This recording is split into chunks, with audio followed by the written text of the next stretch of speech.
สวัสดีค่ะ Good afternoon in Thailand. Good early morning in New York City, Dr. Elizabeth Frost. It's 2 a.m. in New York City. Yes, it is. Welcome to APACT 2021 in Bangkok, Thailand. You can see that I'm not using the face mask because I'm all by myself. Okay, let's get to the point. We are coming to the first symposium of the APACT 2021. It must be very important, so we put it on the first symposium. This will be about alternative tobacco products in real life experiences and challenges. It will be done by Elizabeth Frost and Dr. Wanchat Supachaturat. Let me introduce Dr. Wanchat because he will be the moderator for this session. Dr. Wanchat Supachaturat. He's a retired neurosurgeon in Thailand. He used to work in Bangkok Metropolitan Office of the Administration. He was the past president of the Thai Medical Association of Thailand and the past chair of the Confederation Medical Association of Asia and Oceania. We know it in CMAO. And between 2010 and 2011, he was the president of the World Medical Association. And now he is director of the Office of Thai Health Professional Alliance Against Tobacco. All participants, please welcome Dr. Wanchat Supachaturat, please. Okay, thank you, Dr. Araya, for a very beautiful introduction for me. Yes, for this session, we will talk about the alternative tobacco products in real life experience and challenges. We are glad to have Dr. Elizabeth Frost from New York with us today. But it's unfortunate that in New York is a big flood. But however, we are very glad to have Dr. Elizabeth Frost with us. Is possible this morning. First of all, I would like to introduce Professor Elizabeth Frost. After graduating from the University of Glasgow in Scotland in 1961, Dr. Elizabeth Frost completed residency in surgery, internal medicine, and obstetrics. Having completed the requirement for the diploma in obstetrics and gynecology and served as a general practitioner in Orkney, Iceland, she decided to accept the position in internal medicine in Eaglewood in New Jersey in 1963.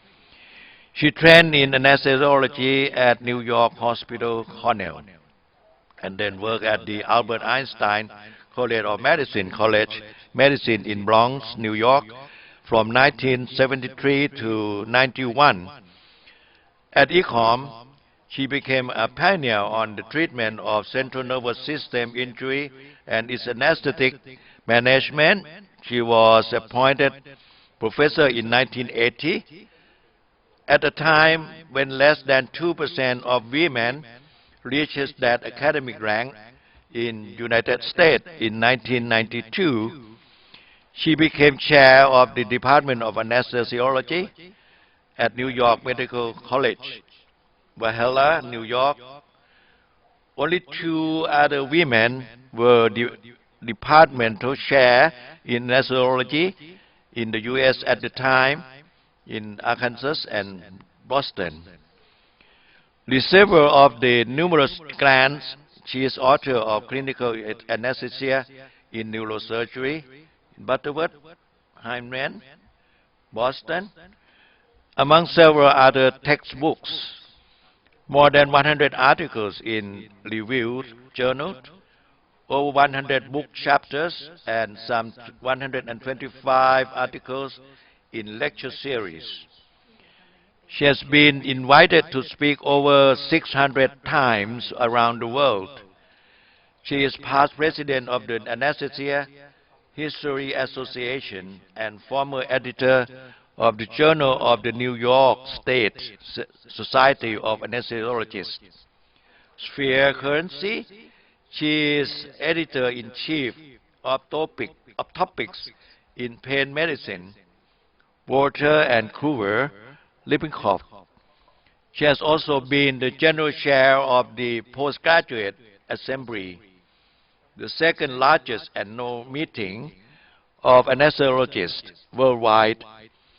In recognition of her contribution, the New York State Society and the Society for Neuroscience both gave her their Distinguished Service Awards.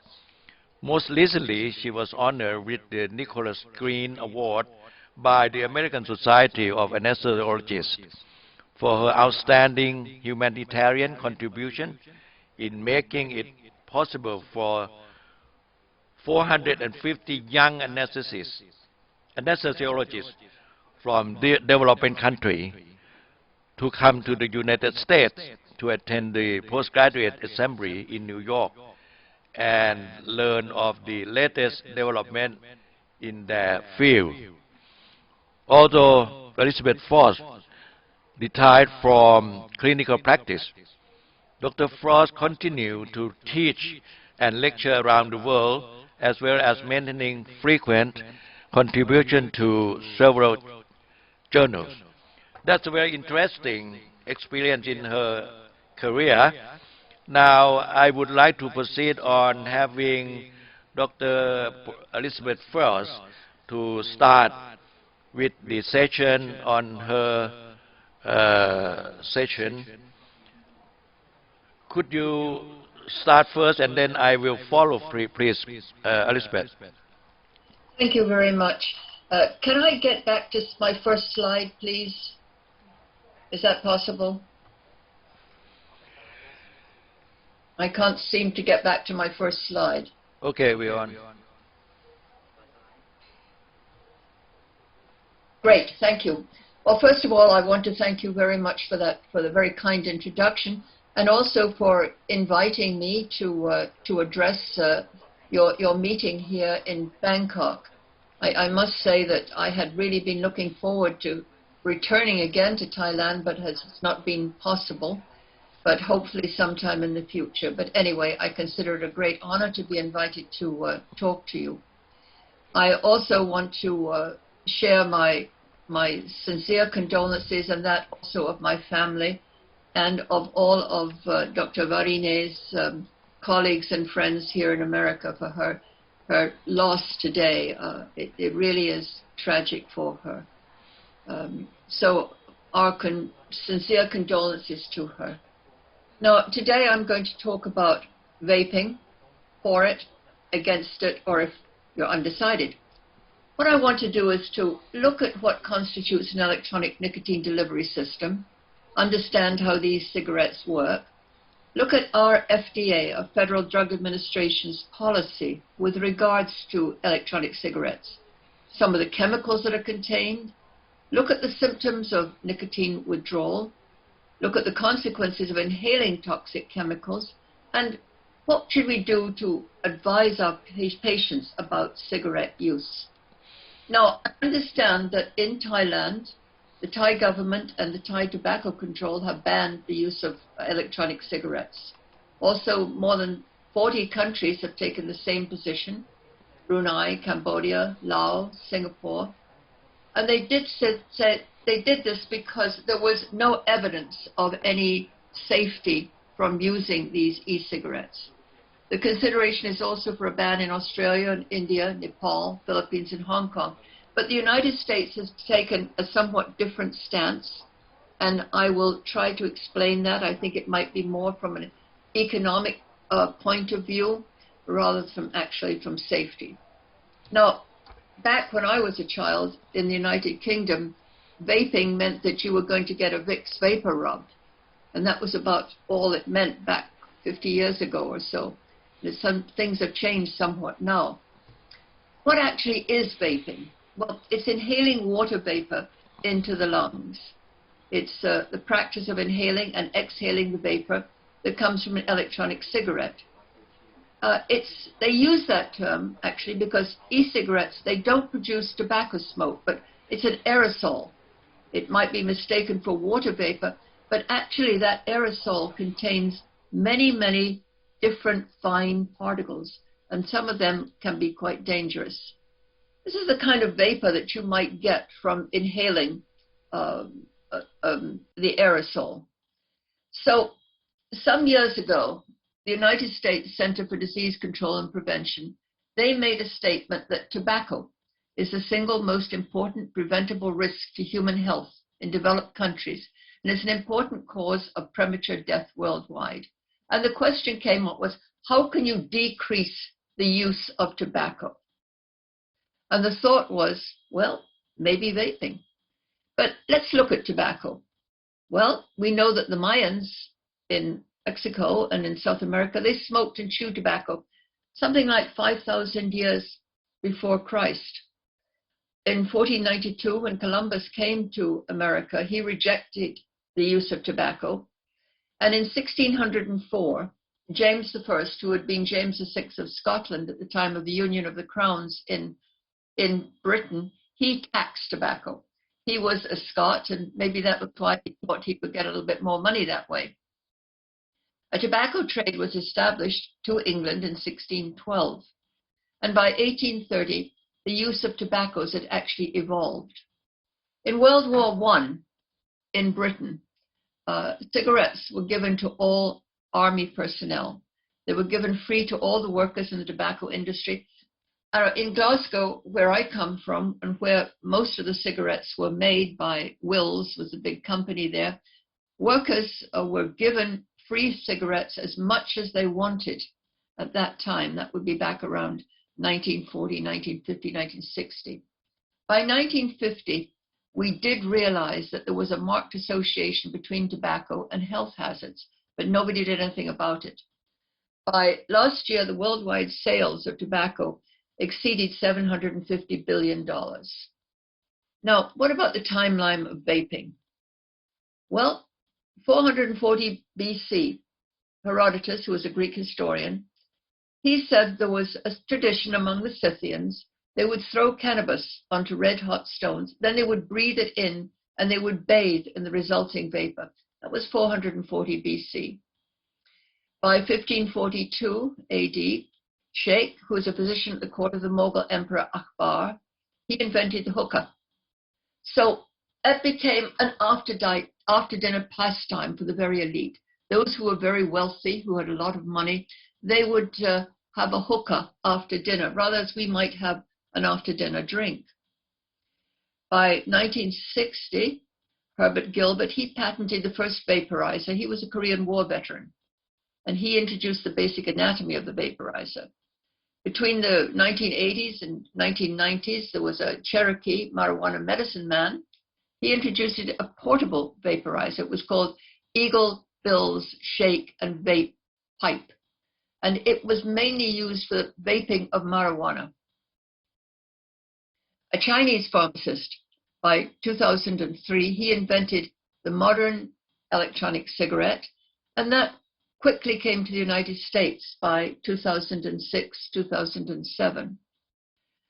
Within a year, e-cigarettes were sold commercially in the United Kingdom, and the number of vapors had increased from around 750,000 in 2012 to 2.6 million in 2015, so a huge increase. I looked at PubMed. There are 2,780 references in the Library of Congress on vaping. 95 of them, this is just a few months ago, were references that considered the use of vaping and COVID, which has taken over our countries for the last 18 months to 2 years. This gives you some idea of the estimated trends and worldwide numbers of vapors. By here, around 2021, around about global estimation here of about 74 million vapors. Countries that have actually surveys looking at it, about 51 million, with an estimation that by the time 2023 comes, we'll have about 86 million vapors, people who are vaping worldwide, and 59.7 in those countries that have surveys. Now, if we look at the chemical composition, we find that there are 599 additives put into analog cigarettes. When you start burning a cigarette, these additives create 4,000 different chemical compounds. Now, what about an e-cigarette? Well, it has 4 chemical ingredients basically: propylene glycol, nicotine, some kind of a flavoring, and water.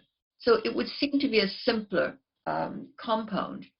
But what exactly is an electronic cigarette? Well, it's a battery-operated device. It vaporizes liquid. The vapor is inhaled. And this is more or less, it has some nicotine, propylene glycols, flavorings. It has various chemicals, metals, organic compounds, nanoparticles. Copper is especially common in e-cigarettes. The e-cigarette was originally marketed by the founders of Juul. It was initially said as a means to reduce smoking.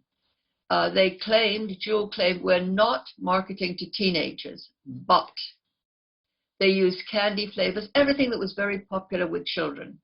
It was very small, easy to hide, and you could get it over the counter. They could walk into any store and buy it readily and easily. Teenagers soon found that to be absolutely ideal for them, and very quickly it became an addiction. This is what an e-cigarette could look like. You can plug it in, you can charge it quite simply and quite easily, and it can be made to look just like a cigarette. It's probably the most commonly used tobacco product among youth now in the United States, and it's much more likely than adults to use e-cigarettes.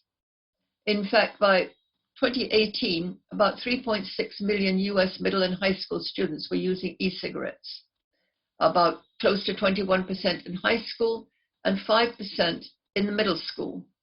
This is a sort of choice they could get by walking into any store.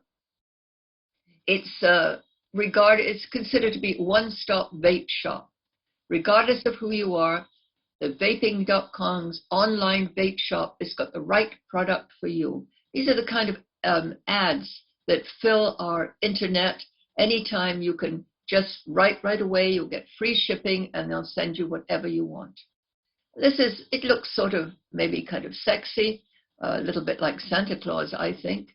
And this certainly looks very sexy as to how you can vape and blow out all that like clouds. E-cigarettes are very simple devices. The types are based on material used. You can have vaporizers for liquids. You can have a dry herb vaporizer that's usually used for cannabis, recreational purposes, or medicinal purposes.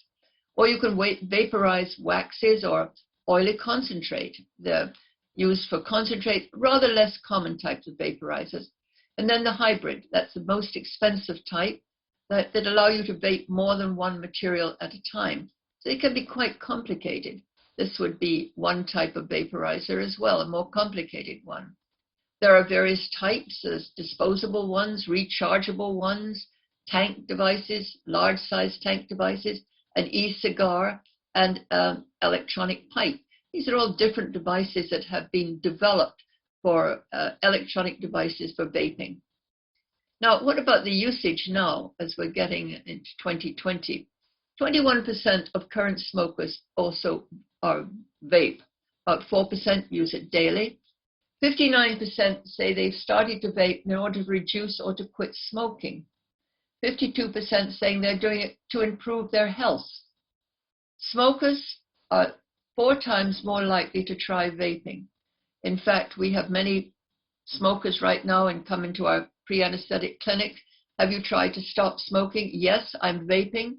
I like it. What are you vaping? Well, marijuana is generally available practically everywhere. Men are 2 times more likely than women to vape. By 2018 in the United States, it was close to a $16 billion industry.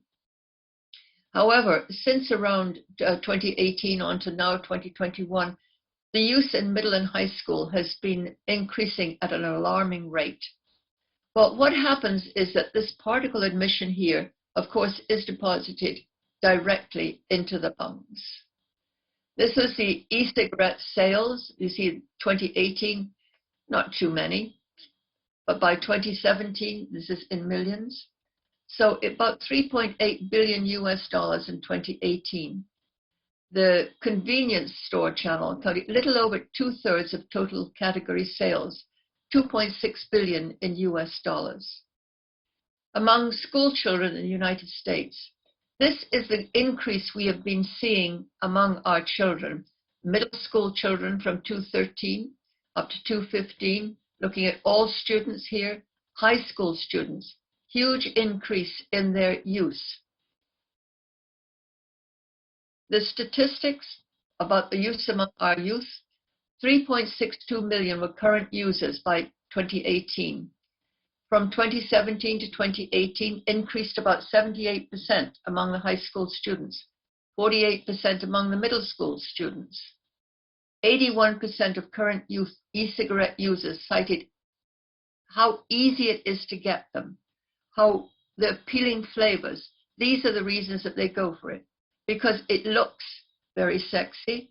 It looks like they were keeping up with their peers. It tastes very nice, and you can get it anywhere. There's an age limit to buying cigarettes in the United States of 21, but there was no age limit for getting e-cigarettes. So the prevalence of self-reported e-cigarette use, high among high school and middle school students. Many users reporting very frequent use, and most of the exclusive e-cigarette users reported they used the flavored e-cigarettes. That's the ones that Jules said they were not marketing to the youth, which of course is hardly true. Juuling, that represents about 70% of the e-cig industry in the United States. The Juul is refillable.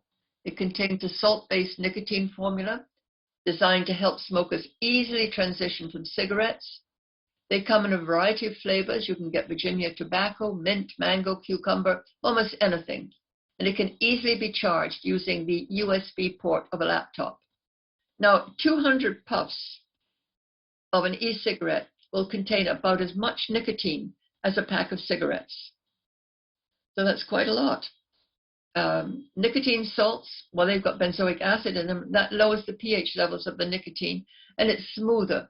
So the nicotine that you get in the e-cigarettes is considerably smoother than what you might get in an actual cigarette. Now, where did Juul come from? Well, it was 2 graduate students in Stanford in California in 2005, Bowen and Monsees. They had the idea of the design of the cigarette. This was also further designed as an e-cigarette by Plume. PAX vaporizers were then made for both cannabis and tobacco in 2007. Plume was sold to PAX Labs. Juul spun off in 2011. Altria, that's the largest cigarette manufacturer in the United States. Philip Morris and practically all the cigarette manufacturers are owned by Altria. They bought 35% of Juul Labs for $12.8 billion in 2018. This is Juuling. You can easily recharge it whenever you want, which makes it even more appealing to school kids. What are the advantages of vaping, if any? Well, you don't get any staining on your teeth or your fingers. There's no smell in your hair. There's less acne. Don't cough. There's no phlegm, no dull complexion.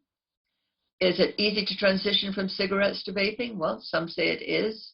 It's much cheaper, and it's readily available. So look at the cost as far as teenagers are concerned. Cigarettes in the United States cost around about $13 a packet, which comes down to $4,745 a year. That's 1 pack a day. A kit for an e-cig starts at $40. The liquid's about $20. E-cigarette, daily use, $2 to $6 a day, about $1,800 a year. If you're using a rechargeable electronic cigarette, the initial cost is higher, but then it's reduced to around about $2.50 each use, which will come down to about $1,000 a year. On Amazon, you get free shipping. And so this is why teenagers, we see this enormous increase, 250% increase in teenage use from 2017 to 2019. You can easily see the difference for a teenager, $1,000 a year or $4,745 for cigarettes, which they've had great difficulty in getting, but they can't buy them until they're 21. So WebMD, in 2018, they suggested that There was a case for vaping. It offers a potential for smokers to reduce their health risks if electronic cigarettes are used in place of tobacco cigarettes. They're considered a step towards ending all tobacco and nicotine use, although, of course, the e-cigarettes all have nicotine. The American Heart Association, as recently as 2019, this is their policy statement.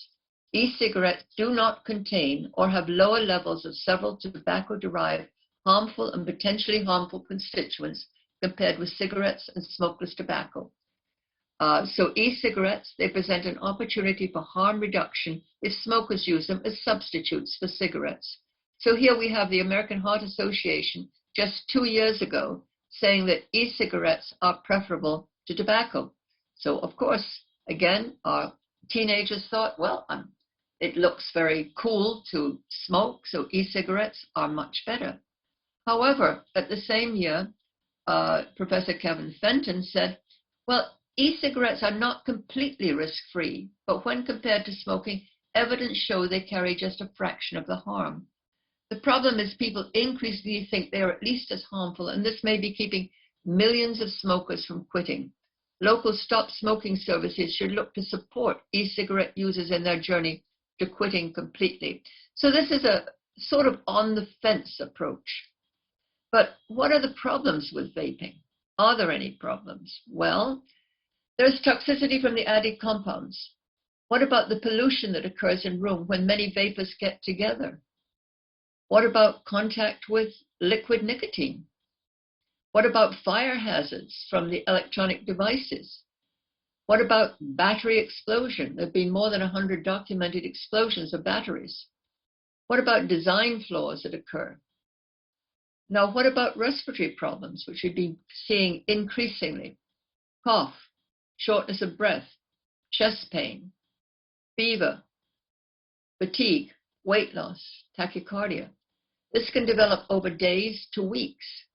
They can have an elevated white blood cell count with no identified infectious disease of any sort. Chest x-rays show bilateral pulmonary infiltrates. You can see diffuse ground glass opacities. GI problems have also been associated. They may require oxygen, intubation, assisted respiration, usually young adults, and there have been many cases reported of the requirements for lung transplantation in teenagers who have been taking e-cigarettes. It seems to be that vitamin E acetate from marijuana has been identified in the most severe cases. Problems more in patients who vaped THC, cannabis, rather than nicotine. But do the people who are smoking, those using these e-cigarettes, do they know what is in the e-cigarette that they're using? So these are some of the adverse effects that were already publicized in 2019 when the American Heart Association was saying it's okay. The eyes, blurry vision, burns, mouth and airways, irritation, heart and circulation, chest pain, hypertension, tachycardia, vomiting, nausea, and pain. The AMA, towards the end of 1919, reported 153 cases of vaping-related respiratory illnesses. By the same time, 16 states, 153 cases. The Centers for Disease Control and Prevention said all of the cases occurred in people who acknowledged vaping either nicotine or tetrahydrocannabinol, it's THC. They are mystified as to what is causing the illnesses, that it does not appear that infectious disease is responsible. So even at a time when the American Heart Association was saying, go ahead and vape, then increasingly cases were being reported, usually among young people throughout the United States, of severe respiratory illnesses. There's a person in Illinois died from a mysterious lung illness apparently associated with vaping, the first death of someone whose symptoms have been linked. There have been about 215 cases of vaping-related illnesses, resulting in severe lung damage. So the FDA, CDC, and Illinois state government, they didn't disclose the identity of the deceased. But within a month of this time, from August on to October, 1,750 respiratory problems and 30 deaths in the United States that were linked to tetrahydrocannabinol. And the Center of Disease Control said, maybe we shouldn't vape until we understand a little bit more of what's happening. That didn't make any difference, and by 2020, we had 2,500 respiratory problems with hospitalizations and 52 deaths from vaping. Now, Dr. Jerome Adam, who is an anesthesiologist, he issued a public warning: smoking or vaping marijuana is dangerous for pregnant women and their developing babies. Well, at a news conference, Adams, and I heard him speak, he described modern marijuana as far more potent than marijuana produced and sold 20 years ago. Levels of THC increasing to a range of 12% to 25% from 4% back 20 years ago. The actual potential for harm has increased. As he said, this ain't your mother's marijuana. I heard him talk at the American Society of Anesthesiologists a couple of years ago, and he was ashamed to admit that the day before, when he was at the conference, he had called his wife, and his wife said that his son had been picked up vaping marijuana. And he was the secretary, he was the Surgeon General. So it's a little embarrassing for him. So, respiratory illness, 2,561 by 2020, and deaths rising to 56. Acute lung injury.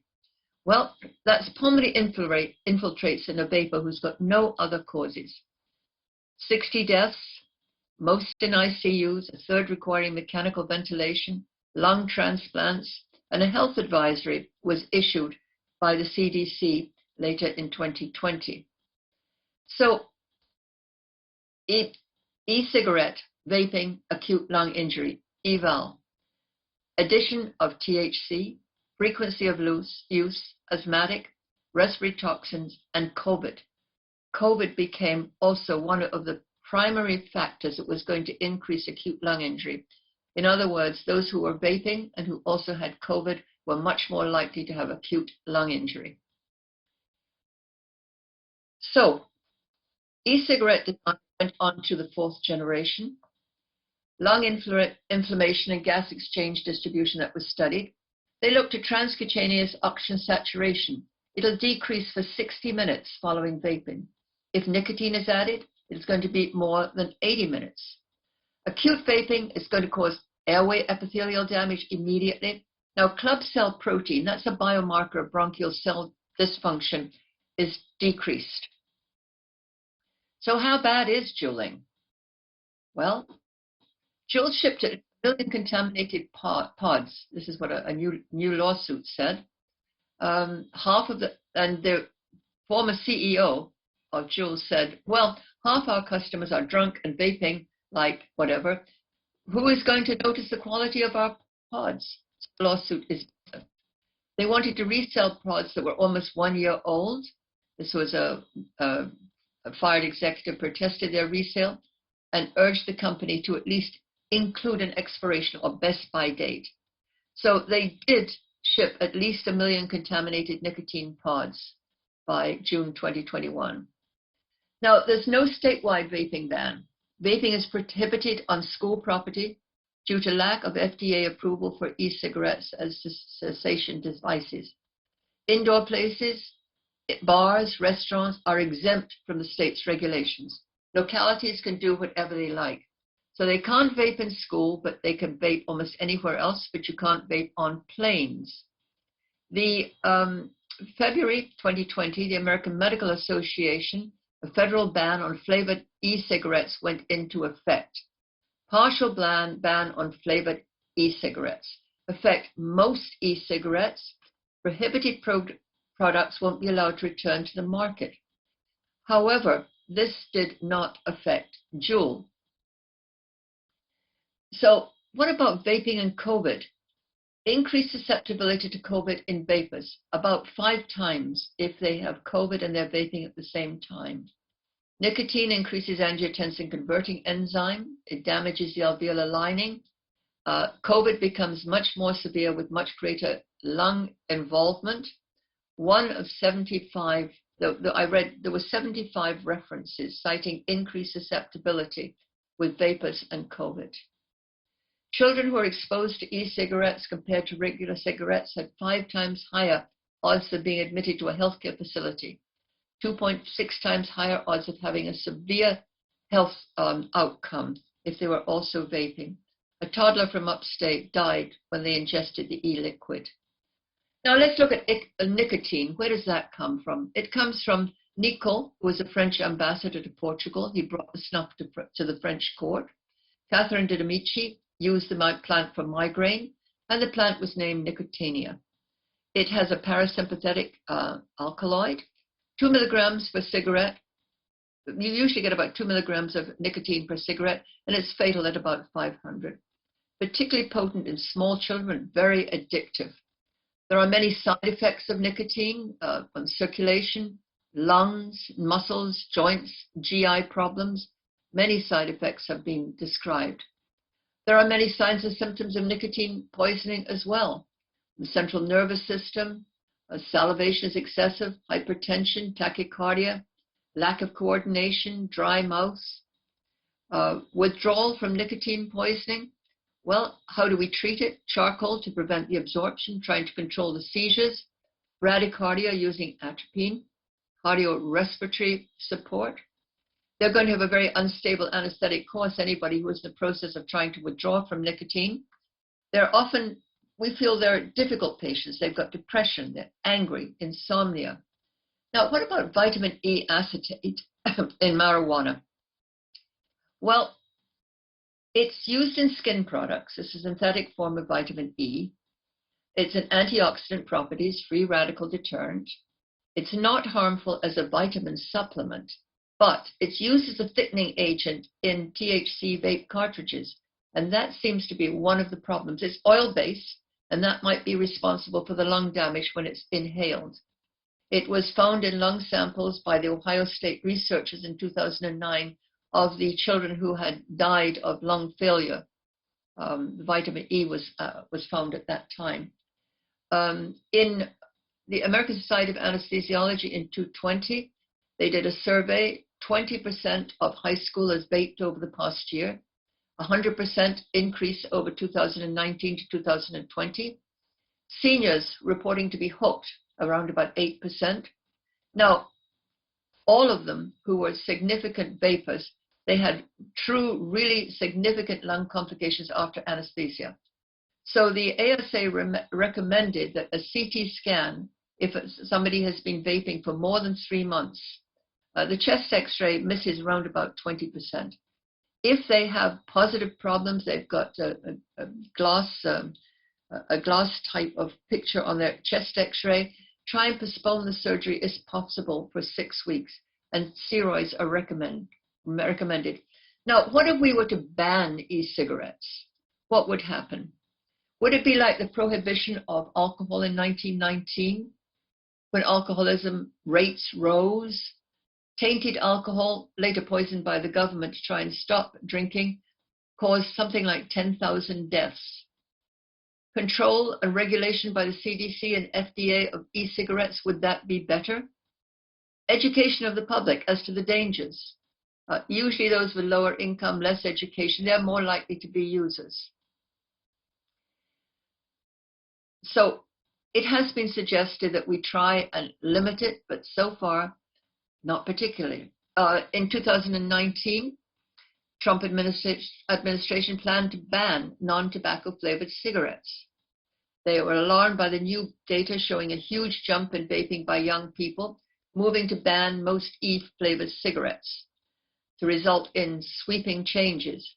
The announcement follows hundreds of cases of lung injuries, several deaths. Food and Drug Administration will develop guidelines to remove from the market all cigarettes, all e-cigarette flavors. So ban on flavored cigarettes. So a ban did go into effect in the United States. However, the ban was on flavored cartridges. However, nicotine and menthol was allowed to stay. There was to be no ban on tank-filled devices. That's the ones that Juul used. So the decision was, well, we really can't. We must protect our small businesses. because during the pandemic, of course, many of our small businesses closed down. They've all opened up again. But the idea was that usually it's the small businesses that have these jewels and sell these e-cigarettes. So they didn't want to close them down or to harm the businesses anymore. So an economic decision was made to try and keep these small businesses going. So FDA issued a ban on certain flavored e-cigarettes. A public health crisis intensified, but Juul was designed with adult smokers, they said. Juul is easy to use, no buttons. This is an advertisement that I picked up within the last few days. It's regulated temperature control, uses Juul pods, proprietary e-liquid formulation, combines flavor, benzoic acid, propylene glycol. They don't say what else is in it. And because it's rechargeable, this did not come under the United States ban. The market value of Juul was estimated in 2018 at $38 billion. It was $4.5 billion in 2020. That was after Altria decreased its 35% stake. So they said that was because of international and US sales were down. So right now, we've got no US Food and Drug Administration manufacturing standards for e-liquids. Some regulations have been proposed. Industry standards have been published by the American E-Liquid Manufacturing Standards Association. Juul supports limiting sales to children, but they continue to allow sales to children, and they continue to have flavored e-cigarettes. So what about trying to get safer ones? We could have safer ones with firing button locks, vent holes, protection against overcharging, keeping the vape covered. Never charge your vape with a phone or tablet charger. Don't charge overnight. Replace the batteries if they get damaged or wet. These are all suggestions that have been made, but none that have actually been put into practice. The CDC, Centers for Disease Control, says don't vape if you're pregnant, if you've never smoked, or if you're young. That doesn't work very well. The American Heart Association changed their message over a year. The ugly truth about vaping: anyone who says vaping is safe doesn't know what they're talking about, and that we really should not vape at all. So in conclusion, I would say that vaping is less harmful than smoking. It's not safe. E-cigarettes heat nicotine and other chemicals. They create an aerosol. Research suggests vaping is bad for the heart and lungs. Nicotine is often the primary culprit. Electronic cigarettes are just as addictive as traditional ones. They aren't the best smoking cessation tool by any means. Socialization is key when lockdown exists. This is one of the major problems we've seen in the United States with the lockdown, with the isolation. Teenagers want to try and stay together, so they've increased vaping. They can do this on FaceTime, they can see each other, and they found this to be a way of socializing when they can't get together. Staying connected with peers is essential for young people, for teenagers, and they can do that. They can stay connected by vaping together and by trying different types of flavors. So the question is, the new generation, is it getting hooked again on nicotine? And it may be the case. So I would ask the audience to consider, are they for vaping? Are they against it? Are they undecided? This is some more information coming from the CDC, more recent information in the last few months or so. These are some additional resources. These are some of the references are out there. Many of the references now are saying that vaping has become particularly dangerous, particularly with the COVID epidemic that we have right now. So I would thank you very much for listening to me, and thank you for listening, and thank you especially for our children. Thank you.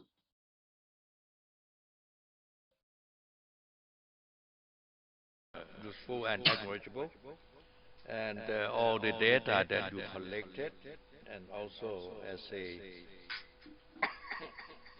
the knowledge that you have given us is very valuable. At the first, when you present your paper at the beginning, I think it's the same as what the cigarette manufacturer are presenting in their marketing.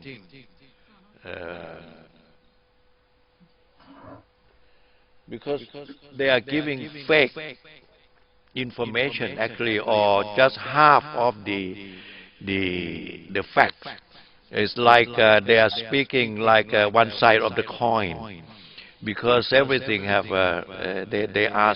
they say to the marketing that the vaping is better than conventional smoking, so and so, but in fact they undermine the dangers of the nicotine in the vaping devices. So I would say that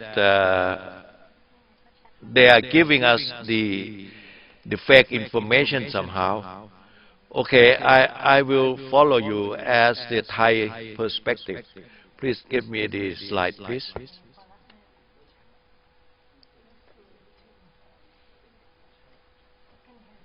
Slide, please.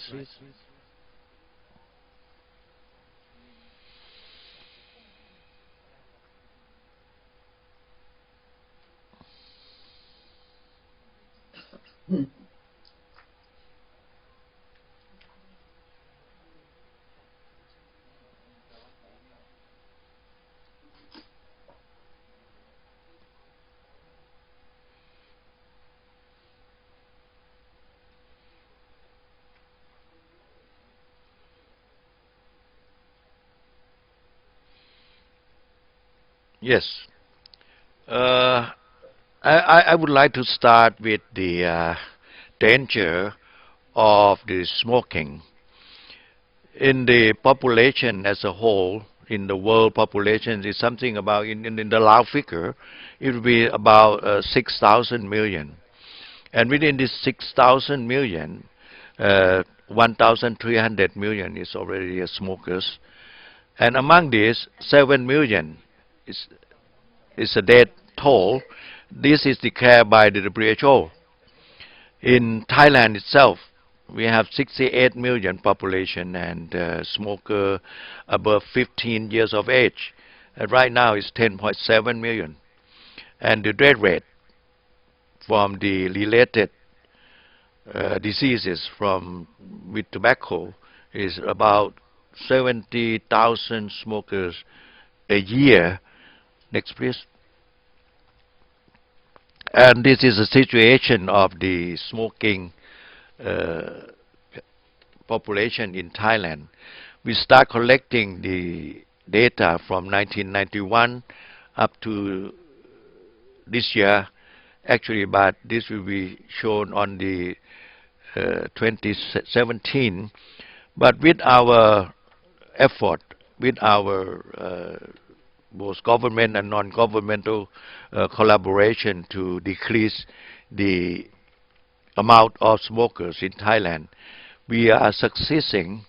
We succeed a little bit from reduce from 12.2 million or 32% down to 19.1% or 10.7 million population.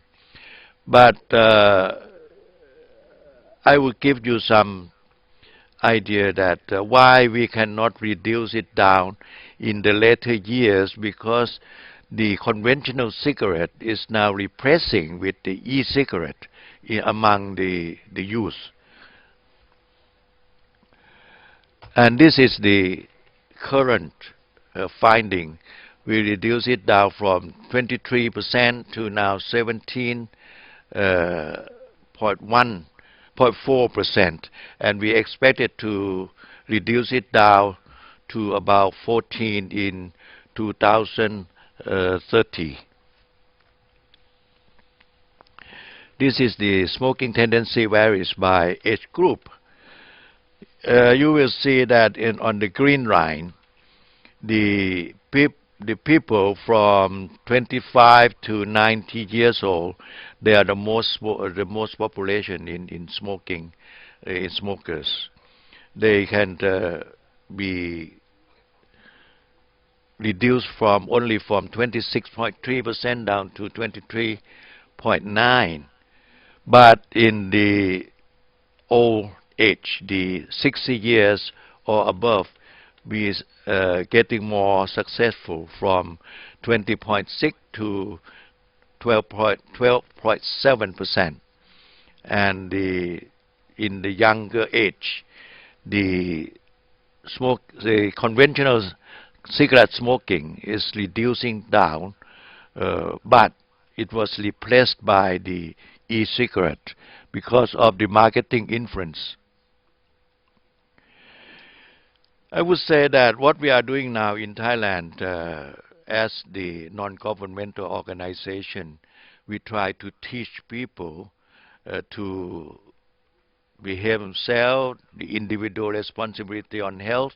They have to take care of themselves also, so they have to give them education and tell them how to protect themselves from the hazard from tobacco and nicotine as a main constituent on the tobacco. And then after that, we as the society can help them by social determinant of health later. But demand in the market need to be reduced before the supply can be affected. We are giving them the education from the medical school, from the university and school, and also in the society and including the community. We have a lot of, about 1,040,000 volunteers in the community to help us educate people in the community not to using this smoking because of the hazard of health. So after we educate the people, then we expect that we can produce, or we can make a awareness among people in the population. And from this awareness, many of them will comply with us by stop smoking or reduce smoking. And then, but still, there are still some small percentage of people that resist to our education and teaching. So we need the law enforcement to make them stop the smoking or not allow them to smoke in the open air or in the common spaces. The situation now in Thailand, we are fighting with the marketing of the tobacco, because the new trend of the vaping is coming to replace smoking with the very fashionable devices with the color and the size is small and the flavor in the e-cigarette that give a very strong influence on the young people, the youth, the youngest generation.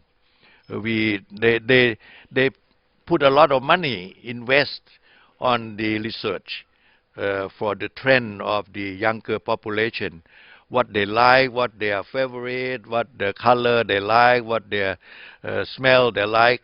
So they put a lot of money on this marketing, and they find the satisfaction of the young people, and that's they make the market on this kind of research work.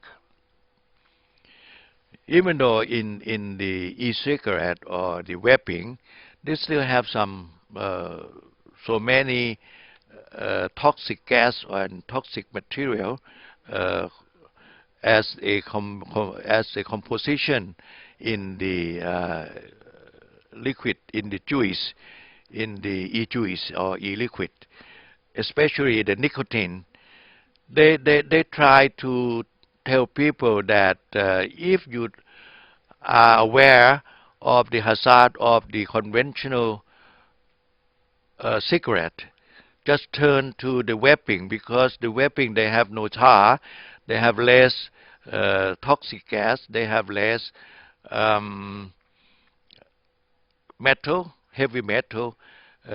So the new device or new uh, e-cigarette will give you no cancer, but actually in the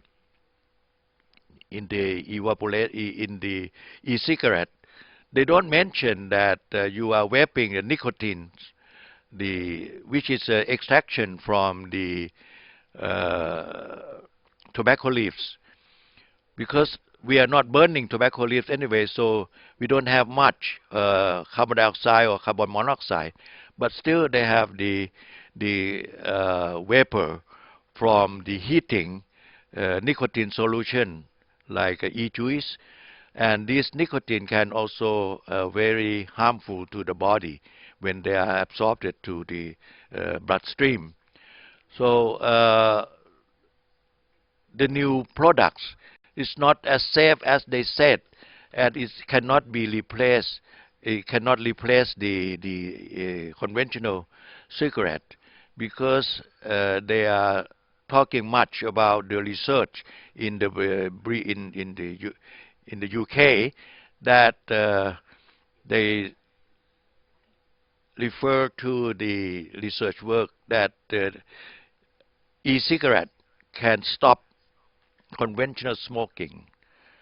But in fact, they just tell you halfway, yes, e-cigarette can stop the conventional or can reduce the conventional smoking, conventional e-cigarette, but they don't tell about how even the nicotine dependence can stop themselves from using e-cigarette. It's not in the report. So they just turn the people from smoking conventional cigarette to use the e-cigarette instead, and they mention nothing to how to stop people from smoking e-cigarette. So this is one of the things that I'm thinking, that the marketing of the tobacco industry is a trick, and just halfway fact. They are not completely true. In flavoring agent, we have more than 7,000 e-liquid flavoring agent. That's what we concern about, especially the diacetyl used in the food flavoring industry. That is the cause of what we call a popcorn lung, where this chemical can cause the bronchiolitis and cause the scar or fibrosis of the lung, and make people had a very difficulty in breathing. The same as the other chemical like terpenes and toxic aldehyde that can cause so many diseases in the lung and the body. The nicotine itself can be absorbed into the bloodstream and can go around the body and affect every organs in the body as well. E-cigarette may cause lung damage through oxidative stress, inflammation, and DNA damage that was said in the research. The respiratory system and lung can be affected by the nicotine and the associated component in the e-cigarette, like pulmonary symptoms, asthma, bronchitis symptom, respiratory bronchiolitis, interstitial lung disease, acute inhalation, alveolar damage, pneumonia, chronic obstruction pulmonary diseases, and the e-cigarette or vaping product use associated lung injury, or as you said, the e-cigarette vapor associated lung injury, or EVALI, that is happened quite a number in the US, as you said before. The rapidly growing body of evidence derived from the vitro and animal and human study said the e-cigarette use may have significantly pulmonary toxicity, both in the lung itself or the alveoli, or the passage of the air in the bronchiole and the bronchioli.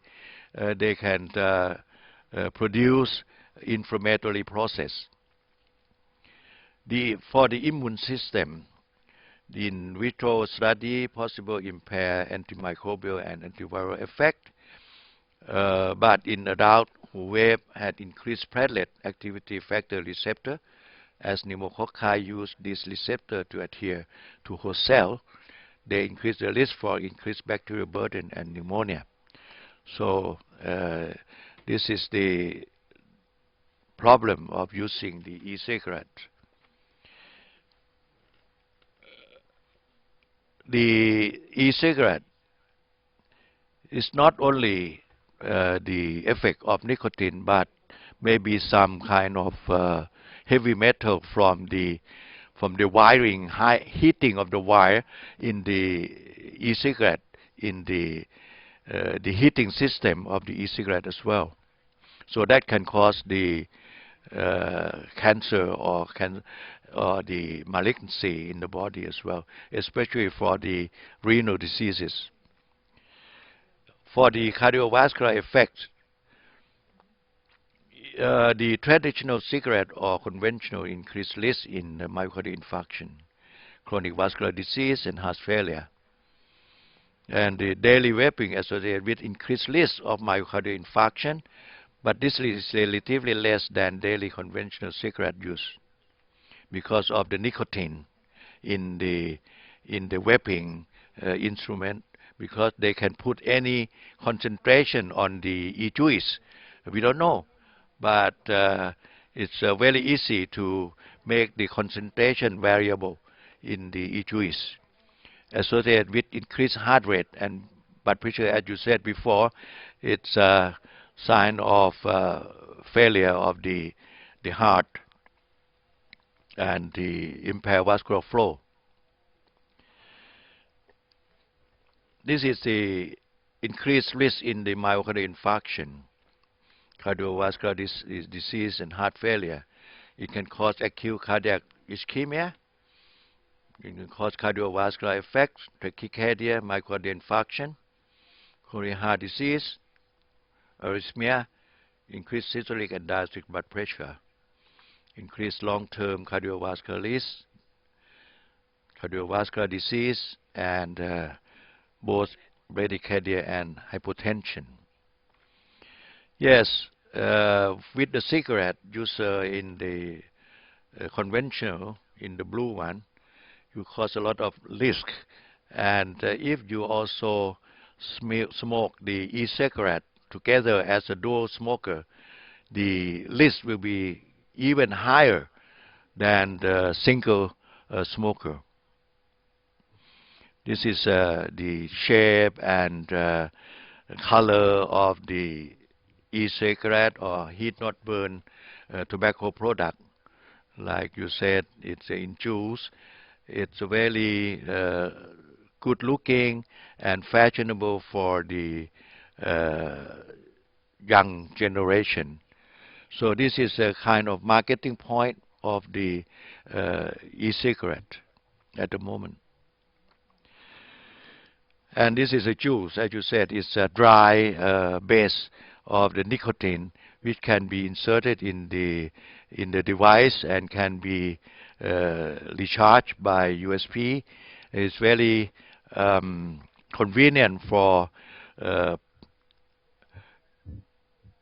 the younger generation to take around and hiding in their pockets, so the parents or their family cannot detect that they are carrying all this instrument.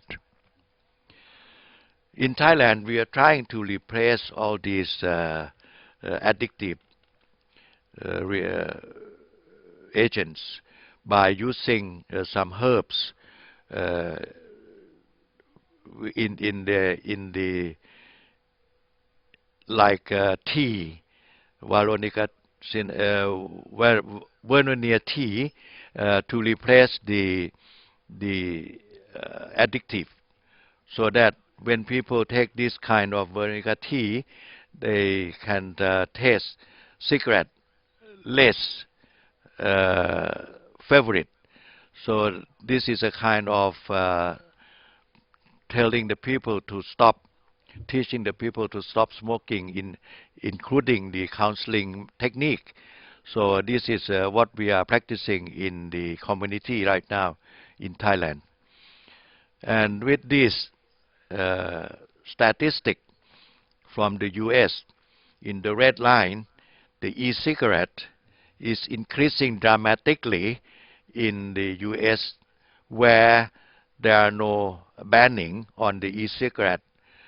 But in Thailand, we had this law, the banning law for the e-cigarette. We call the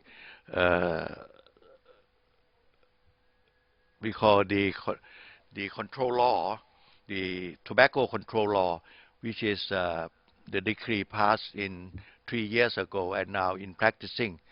So with this ban of e-cigarette, we can prevent our young people from taking e-cigarette. And this is what I show you is that it's a very fashionable, fine-looking, and very popular among the young generation.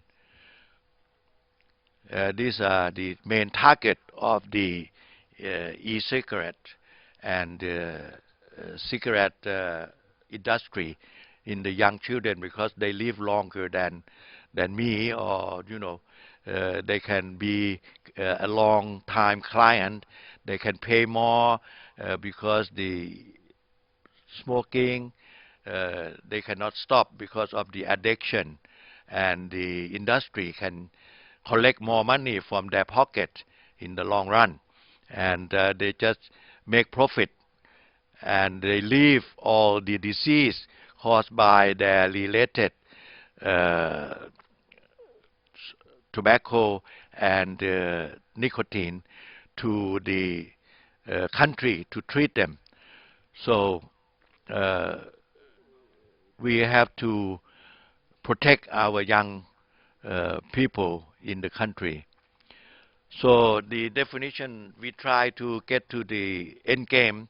The definition of end game right now is to prevalent rate about 5% or below, but it is very difficult to practice in the developing country where the smoking prevalence is very high. So we are slowly trying to reduce the smoking down, and we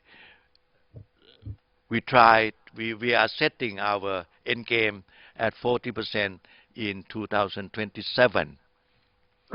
And in conclusion, I would say that knowingly that we will not follow the same problem as some country, which is in their country they have the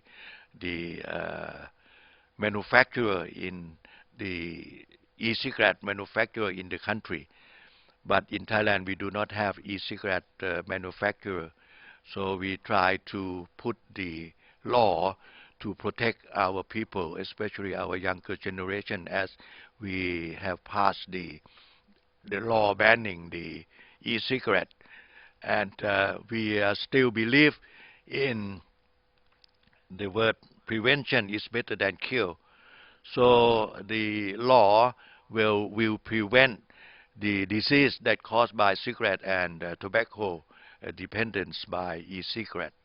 So we expect that if we have a good enough prevention, there will be less cases for the cure in the future. Therefore, the smoke-free world must be established, and e-cigarette and new nicotine-associated products alike must be banned. That is what we are doing in Thailand nowadays. In conclusion, thank you. So it's a time call for Q&A. Is there any question to join with us?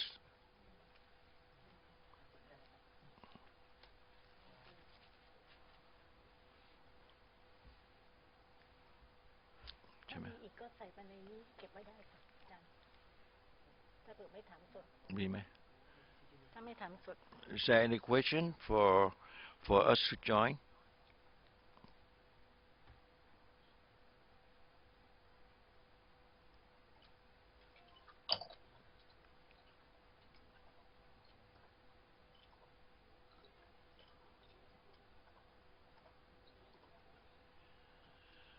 Well, the question is, thank you for sharing useful info. Any reported second-hand smoking affected of vaping? Well, in Thailand, we don't have enough statistic on this second-hand vaping because vaping is illegal in Thailand. We cannot take direct collection for the data.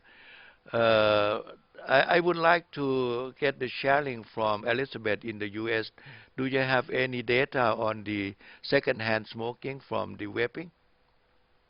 Yes, there was some data, 2019, 2018, showing that yes, with a lot of vaping, with a lot of people in the same room, yes, there was increased lung problems. However, with the isolation that has occurred over the past year, there hasn't been too much in terms of updating of that or any further understanding of quite what the problems could be. But certainly it would seem to make sense that if just one person is vaping, all right, but if 20 people are together in a room and they're all vaping, I would imagine it would be very, very difficult to breathe, and it would increase the problems. And certainly that has been a consideration. It has been looked at. But until we, until I suppose we get out of this isolation and get back together again, and still in this country we have major bans on groups coming together. It varies by state, of course. New York, it's a pretty conservative state. They haven't opened up the Broadway yet, and you're really not encouraged to go to anything more than just like going to a friend's house or something. You can't really congregate yet, and we're back to wearing masks, of course, all the time. And vaping is not allowed on places like planes. Many restaurants, it's up to the restaurant. What do they want you to vape in a restaurant or not? It depends entirely on the locale. States have different rules and regulations. There's nothing standardized in the United States as yet. But there's a little vape shop just down the road from where I live, and the windows are just packed full of those kind of things that appeal particularly to children.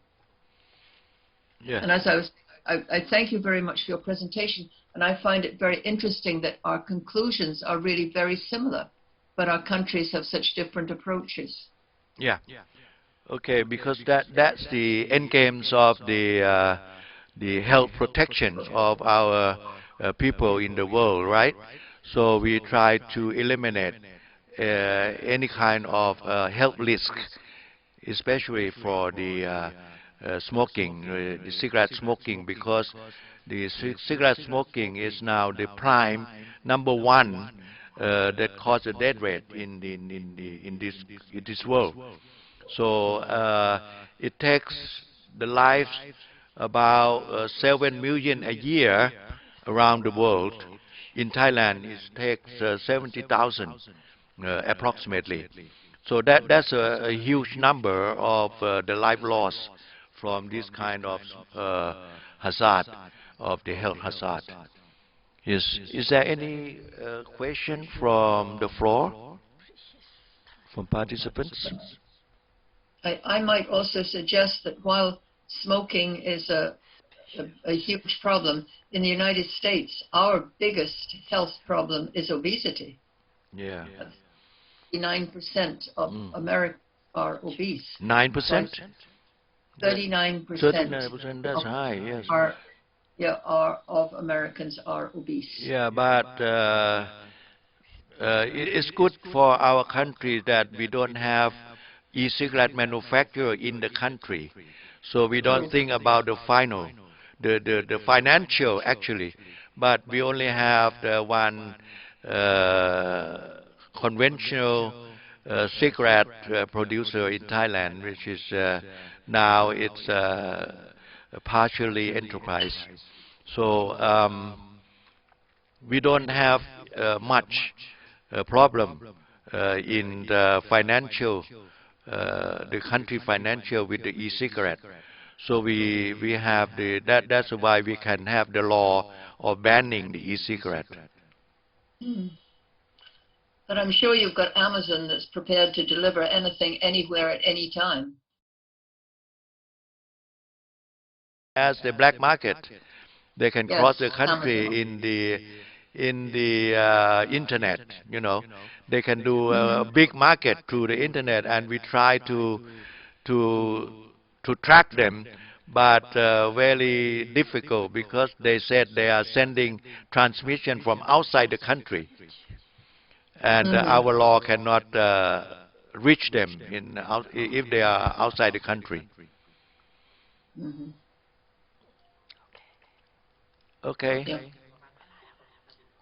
Okay, if there are no more questions, Elizabeth, do you have anything to mention at the last minute? Well, as I said, I think that we're all very much on the same page. And there has been such a marked reversal from what the American Heart Association said just 2 years ago to what they're saying now, and also from the Center for Disease Control and Prevention, the CDC here, also a complete reversal for 2 years, saying that vaping was a way to move away from cigarette smoking and everybody should move to it. Now saying that, hey, listen, this is a big problem. And certainly with the COVID pandemic, and particularly among children, we're finding now that the rate of COVID infection in children is markedly, it's just leaping up because they are not allowed to have vaccinations under the age of 12.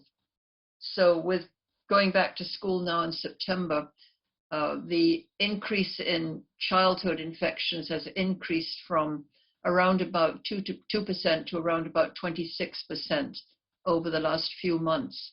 And we're really concerned, particularly in the middle school, that unvaccinated, vaping, we're going to be seeing a lot more problems. Okay, it seems to me that everyone understands what is the danger from the tobacco smoking.